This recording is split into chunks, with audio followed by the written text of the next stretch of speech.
What if I told you the biggest mystery in From was never the monsters, never the forest, and never even the way out? What if the answer has been sitting in front of us this entire time, hidden in the way this town repeats itself over and over again? Because after everything Season 4 has shown us, Julie walking through past events, Tabitha remembering lives she never lived, Jade hearing songs buried inside his mind, and the man in yellow saying you cannot change the story, there's one conclusion that's becoming impossible to ignore. This town is not just cursed. It's a cursed book. And every person trapped inside it isn't living their life for the first time. They're rereading it. Think about that. Not surviving. Not escaping. Rereading. Same pain. Same deaths. Same choices. Different faces. And if that's true, then the real horror of From isn't being trapped in a place you can't escape. It's being trapped in a story that already knows how you end. That's what we're pulling apart today. Because once you see the town this way, everything changes. The monsters make sense. The trees make sense. Even the boy in white makes sense. And the most terrifying part? It may already explain how Season 4 ends. The first clue is hidden in a word the show gave us, and most people missed how important it really was. Near the end of Season 3, Julie came back from the dungeon completely shaken. She tried to explain to Ethan what happened. She talked about slipping backward, stepping into moments that had already happened, seeing people from the past like she was walking inside old memories. But Ethan didn't call it time travel. He called her a storywalker. That word matters. A storywalker, not someone who changes time. Someone who walks through chapters. That changes everything. Because chapters belong to stories. And stories are fixed. You can read them. You can revisit them. But unless the writer changes the page, the ending stays the same. That's exactly what Julie discovered. When she threw Boyd the rope in the dungeon, she didn't change the past. She fulfilled it. It had already happened. She was always there. That's not time travel. That's narrative. A story folding back on itself. And then Season 4 pushed that idea even harder. The man in yellow says something that sounds simple at first. You can't change the story. Not the timeline. Not fate. The story. That word is too specific to ignore. It means he understands the town differently than everyone else. Maybe better. And once you start looking at the town as a story instead of a place, everything begins to fit. Look at how people arrive. Always the same. A road. A fallen tree. Crows gathering like witnesses. A turn that should lead away but doesn't. That's not geography. That's an opening scene. Every single person enters on the same first page. Like the story has rules. Like the story has structure. Think about it. For a place that pulls people from all over the country, why does the entrance never change? Because stories always start the same way. Page 1. And then there's the cycle. This is where things get darker. Miranda wasn't the first chosen one. The show told us that clearly. There were others before her. People who saw visions. People who believed they could save the children. People who failed. That means this town has reset before. Again. And again. And again. Season 4 confirmed that even harder when Tabitha began remembering Miranda's life. Not as visions. As memories. That's the difference. And Jade? He remembered Christopher. Not learned about him. Remembered. That means they are not random people trapped here. They are recurring characters. Different bodies. Same roles. That's the terrifying truth. This story doesn't create new heroes. It recasts old ones. Over and over. Tabitha becomes Miranda. Jade becomes Christopher. And every cycle ends the same way. Failure. That's why the children keep saying one word. Remember. Not escape. Not run. Remember. Because the way out might not be forward. It might be backward. Memory might be the only weapon against repetition. And if this whole place is a cursed book, then forgetting is part of the curse. Every time the story resets, everyone loses the last reading. They start fresh. New names. New relationships. Same suffering. That would explain why Tabitha and Jade didn't recognize each other at first. Because the story wiped the slate clean. But not completely. Fragments leak through. dreams, songs, symbols, visions, pieces of earlier chapters bleeding into the new one. And that may be what the bottle trees really are. Not just portals, bookmarks. Think about that. Markers left behind from earlier readings. Proof that this book has been opened before. And maybe proof that someone wanted the next readers to find their place faster. Because if that's true, then somebody inside this story already figured out the pattern. And they may still be here, watching, waiting. And in the next part, we need to talk about the creatures. Because if this town is really a book, then the monsters aren't predators. There's something much worse. They're editors. If the town is a cursed book, then the creatures suddenly stop looking like monsters and start looking like something much stranger. Because think about how they behave. They don't run. They don't rush. They don't act like hunters. They smile. They talk. They wait.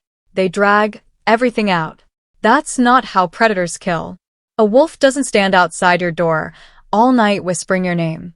A predator wants the kill. Fast, clean, Efficient. But these things, they want tension, fear, build up. And that's exactly how horror stories work. A horror story does not reveal its monster on page 1. It stretches the dread. It lets fear breathe. And that's what these creatures do. They perform. Like actors repeating the same role every cycle. The smiling nurse, the cowboy, the milkman, the bride. They aren't random forms. They feel like characters pulled from old stories. Frozen archetypes. Almost like they belong to older chapters of the same cursed book. That may be why they look human. Not because they were human, but because stories need recognizable faces. Familiarity makes horror stronger. And here's the terrifying part. What if the creatures are not there to kill everyone? What if they're there to keep the story moving? That changes everything. Because a story needs conflict. Without conflict, there's no tension. Without tension, there's no reason to keep turning the page. That would explain why the town constantly gives people just enough hope to survive. Food appears. Shelter exists. The talismans work. The crops somehow grow. That's strange, isn't it? If the town wanted them dead, it could end this in days. No food. No protection. No chance. But it doesn't. It gives them enough to continue. Enough to struggle. Enough to hope. Because hope is fuel. And the show has practically screamed this at us. Hope feeds this place. Boyd says it. Father Cattry understood it. Even Abby touched on it. The town wants hope alive. Because hope keeps the story alive. And this is where the talismans become terrifying. Most people think they're protection. I think they're pacing. Look at what they do. They create safe spaces. Moments to breathe. Moments for characters to talk, connect, plan, dream. That's story structure. Without safe spaces, the whole narrative collapses into chaos. The talismans don't break the curse. They preserve it. They make sure the story lasts longer. That's why they work.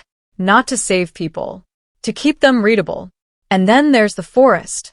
This is where the cursed book theory gets even stronger. Trees in From do not act like normal trees. They move. They shift. They bend space. The faraway trees throw people into random chapters of a story. Not random places. Think about where Boyd ended up. The dungeon. A place tied to Martin. A place tied to earlier cycles. Julie stepping into the ruins. Seeing things that already happened. These aren't locations. They're memories. The forest may not be physical at all. It may be the book's inner pages. Messy.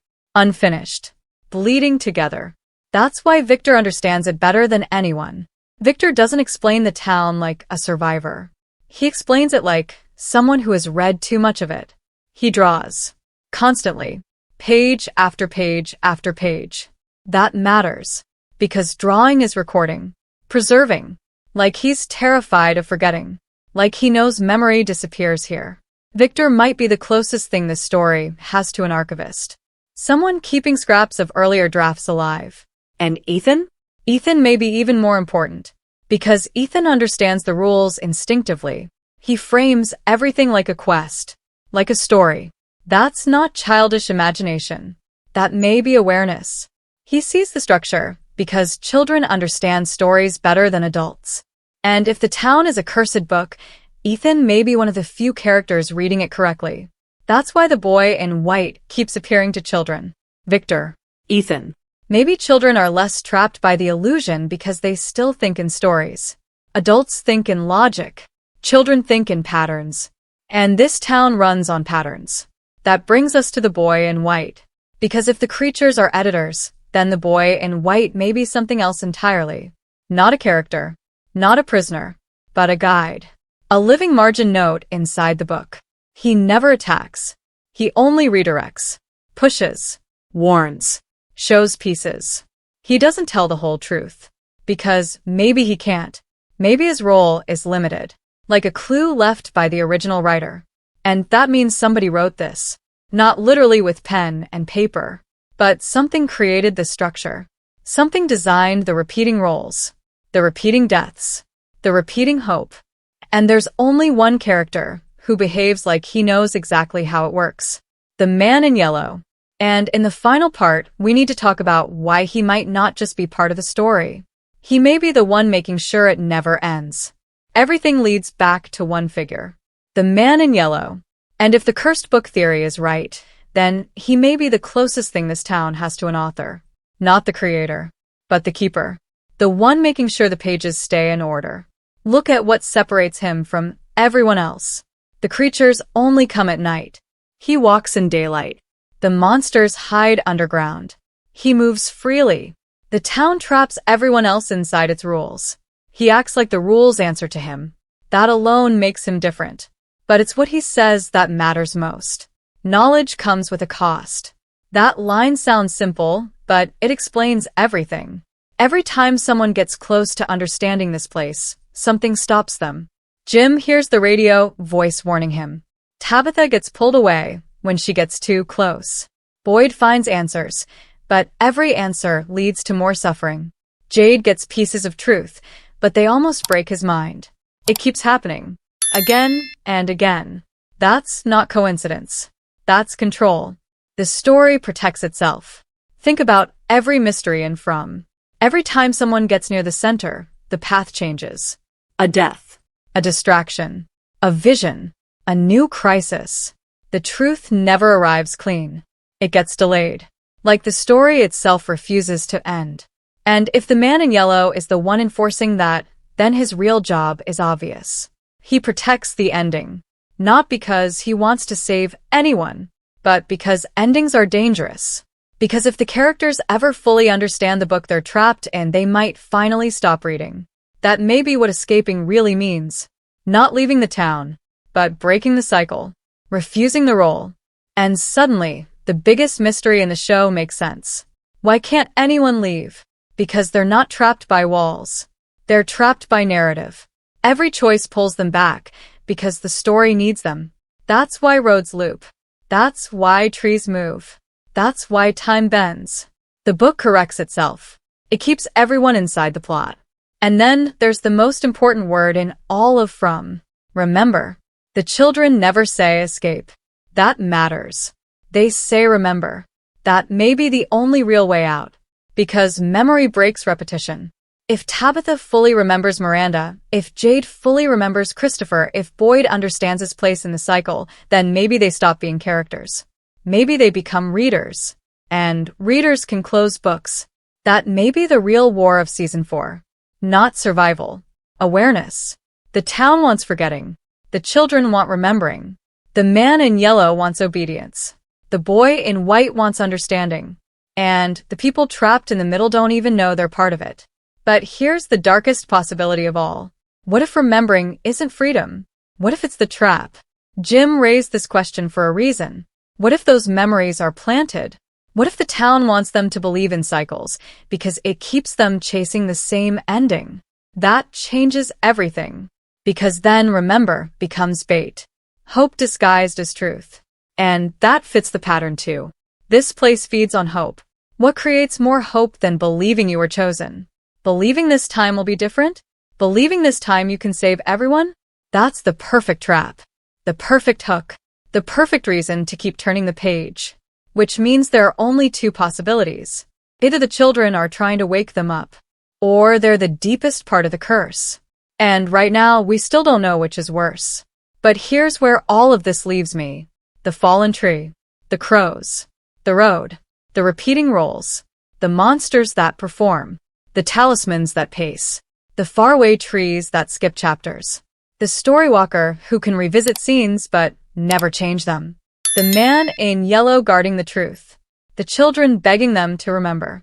None of it feels random anymore. It feels written, designed, structured.